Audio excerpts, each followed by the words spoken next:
When it comes to body language, few are as fluent as Barnum. Being beaten, raped, or even killed were possibilities if that was the day a drug dealer found out that I was an undercover police officer. Body language was this former undercover cop's key to survival. Making a good first impression, also building rapport and building trust.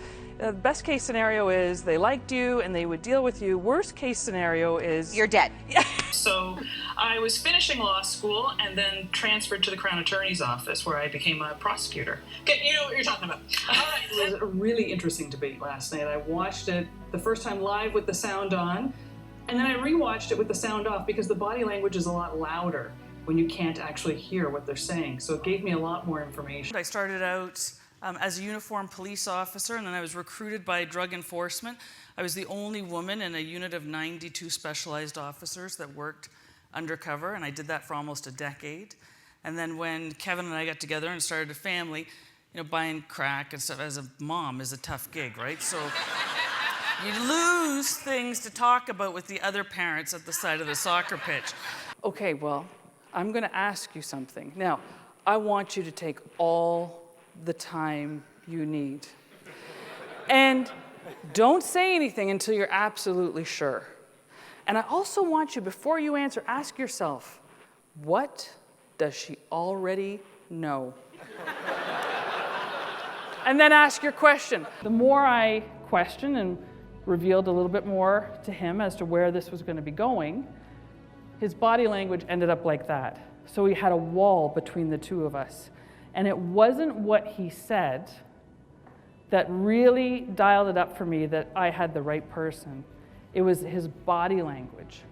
So I show people how to crack the code on deception and to better interpret body language. My techniques evolved over 20 years in the criminal justice system, first as an undercover police officer in the drug enforcement section, and later as a federal prosecuting attorney. When I worked deep undercover, it was my job to build rapport with drug dealers, bikers, and other violent offenders. It shows that you're interested and engaged, and when you respond with a conversational tone, it provides context and clarity, and that goes even further toward building trust. One of the best parts about speaking is actually what happens afterward, and that's when people will come up and tell you what they liked best or what their biggest takeaway was. To think that you can just read a book and understand the nuances of body language doesn't work like that. That's why keynotes and workshops are so important. I just want to share a couple of the skills that you can take forward with you around decoding body language, so understanding what other people are saying to you without their words. Okay, so you're focused inward. You're not looking around what Pam Barnum's struggling around and the other guy's over there trying to hold her up to make sure she doesn't fall into you. You're not paying attention to that. And then you'll get an email letting you know that they applied that technique, they used it, and it changed their life. So often I think we get focused on the words that are being said, but when I was training to be a police officer and training to be a lawyer, one of the things that they stressed was watching what people are saying, watching their body language, watching their nonverbals. And it doesn't have to be this secret second language that only people who have gone through professional training can understand. They're really simple techniques that anyone can use, and I think it's important that more people become aware of them and use them to their advantage. Which pose better demonstrates empathy? Is it the woman posed in A or B? If you believe it is A, please raise your hand. Okay, everyone with their hand raised, please have a seat.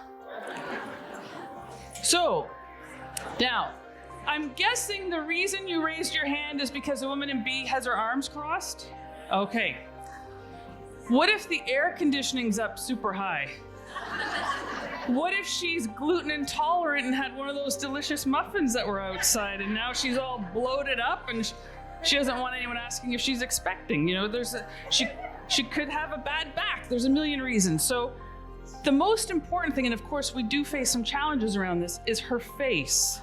So this is really about improving communication skills. That's what it boils down to. And if you can get better at understanding and interpreting body language and nonverbals, imagine what that could do when it comes to negotiating better deals or closing more sales or really strengthening important relationships, building trust in those relationships. Thank you, Australia and New Zealand.